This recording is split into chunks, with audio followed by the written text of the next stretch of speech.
Good afternoon, ladies and gentlemen. I'm Jerry Cooley. I'm Deborah Nelson. Thanks for joining us. And we're so happy that you're with us today. I was noticing on a blog recently that a local blog. You were, I believe it was an opinionated journalist, was what somebody called you. That's what I was referred to. This is SantaRosaSpeaks.com. Do you feel that you're an opinionated journalist? I think everybody's opinionated. I'm just honest about it. Well, that's fair.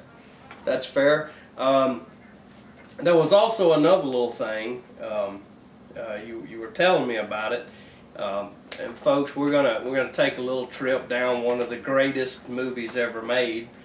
What was the movie we were talking about? Are you talking about Alice in Wonderland? Alice in Wonderland. That was actually originally a book. You know that, right? It was a book and then made into a movie. Right. Right. And tell me about the walrus. Well, somebody referred to one of our local commissioners as the walrus on there. And of course, the walrus in Alice in Wonderland was the character who said, you know, the time has come to talk of many things. Right. But before that, he was strolling along the beach saying, boy, it'd be nice if we could get rid of all this sand and sweep it up. And then later on in the story, he and the carpenter get together and they coax some oysters to come walk hand in hand down the beach with them, and then at the end of the beach they eat the oysters. They eat all the oysters. And they feel bad about it, but they still do it. Well, yeah, apparently one of the posters on that webpage thought that was... It was kind of funny. You know, the stories kind of paralleled, you know, so it was kind of humorous. Well, folks, this is, I think, probably this show is just going to be kind of, you know, let's get caught up week. From the Pensacola News Journal, Lewis Cooper, the Navarre Beach leaseholders lose another tax fight. And Deborah, let's tell the people what we're talking about here, and then I'll read the story. Yeah, they have to pay on the land now as well as the improvements. Right. Previously, the leases on Navarre Beach, some of them actually I think was probably maybe even only $50 or $125 a year for a lease. Right. The folks that lived on the beach didn't pay any additional taxes outside of that.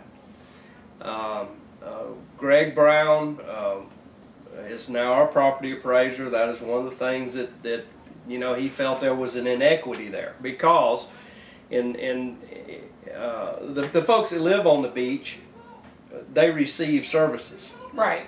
There's a sheriff's department that watches over them. Right. They can send their children to school over there. They have many franchise services available to them: garbage, water, you know, power, the whole 9 yards. And of course, it turned into a huge brouhaha in the court system. The first thing that Mr. Brown went after was the improvements on the property, and I don't know, a protracted court battle, three years. The courts ruled in the favor of the Santa Rosa County property appraiser that the improvements could be taxed, and so he added those to the tax rolls. And then he went after the land itself, and this is the case that this story is talking about. Navarre Beach leaseholders opposed to paying property taxes have lost another battle in court. Circuit Judge Gary Burgosh ruled in favor of Santa Rosa County property appraiser Greg Brown, saying Brown had correctly included the full value of the land, improvements, and condominium units on the Navarre Beach on the local tax rolls. Mr. Brown stated all citizens of Santa Rosa County receive local government services and have the right to send their children to public schools, Brown said in a written statement. The court ruled that the tax assessment should be equitable. It is not fair for mainland citizens to pay for services provided to the beach. It has always been my goal to bring appropriate assessments to all citizens so the burden for each individual taxpayer is lower. And the story goes on, Brown previously succeeded in court in assessing on the improvements, all buildings and constructions on the leased land. Together with the land values, this has contributed about $31 million in new revenue to Santa Rosa County and the school district since 2001. In 2009, and the property appraiser from Escambia County, he took the same approach.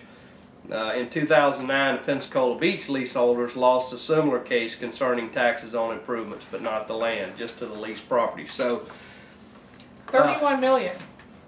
That's 10 new shovel-ready industrial parks for us. Well, that's true. That's our official use of the phrase shovel-ready. Right, yeah, and folks, we have been amiss in our duties because Deborah and I had agreed that we were going to use the term shovel-ready in every show. We need to reference it. We're always going to reference shovel-ready in every opportunity that we have. When all of this started, the only other approach, certainly there was a lot of us that recognized that it wasn't fair on the services side, and one of the things that I had kind of kicked around kind of publicly was, we'll just put an MSTU on all the beach holders and figure out what the cops cost and what the school costs and all that, and let it divide them amongst themselves. Actually, I think in the long run they have probably come out on the better end of the deal, but I mean, it is a fairness issue. Yes. I've said it before and I'll say it again.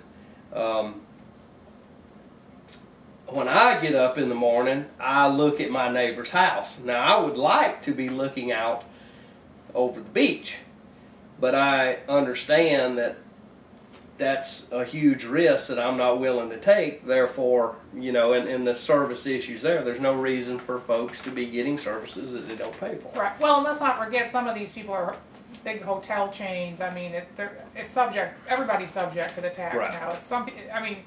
now. If you're a monster hotel or a condo owner on that beach, I mean, they were really taking advantage for a long time. Right. And look, there are emergency services available. I mean, for goodness sakes, I remember as soon as the TV was working again after Hurricane Ivan, there was a contingent of folks that was already yelling at the Santa Rosa County Commissioners, fix our road, we got to get to our condo. Well, at that time they wasn't putting a penny into the pot for anything. Right. And I think it's heading in the right direction, and I certainly look for Escambia County to go after the land leases next. There's no doubt that Chris Jones in Escambia County will probably take the same tack that has occurred in Santa Rosa County. I'm sure. So we got another one, folks, we want to talk about, and we're going to bat it around a little bit, and then I'll read the story to you. Let me just say that we have too much government in our lives. And as you have heard my partner here expound on many occasions about the dangers of privatization. I don't think it's a case of too much government. I think it's a case of government taking too much from us and handing it to their big contributors, which is probably the same thing Right. in the end.